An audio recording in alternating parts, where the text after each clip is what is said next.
ফ্লিপকাৰ্টত চেলোৱাৰ চুট এযোৰ দিয়া আছিলে অৰ্ডাৰ আৰু অকণমান আগতে ডেলিভাৰী বয়জনে আহি দি থৈ গ'ল। তাকে বোলো এতিয়া আনবক্সিং কৰোঁচোন আপোনালোকৰ আগতে। নতুন ড্ৰেছ পিন্ধি মাক জীয়েক দুজনী আহি পালোহি যদিও আৰু ৰংটো মোৰ খুবেই ধুনীয়া লাগিছে। কাপোৰ দামটো চাই কাপোৰযোৰ খুবেই ধুনীয়া আহিছে। আপোনালোকেও ফ্লিপকাৰ্টৰ পৰা এই কাপোৰযোৰ ল'ব পাৰিব।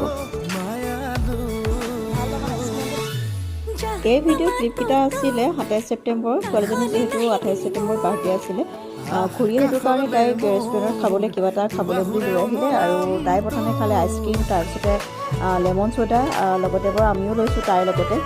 আৰু তাই ল'লে নন ভেজ স্প্ৰিং ৰোল আৰু আমি ল'লোঁ ভেজ স্প্ৰিং ৰোল।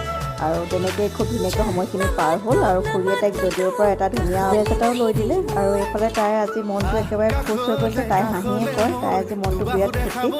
আজি মিনি ব্লগটোৰ পৰা ইমানখিনিতে মই বিদায় লৈছোঁ।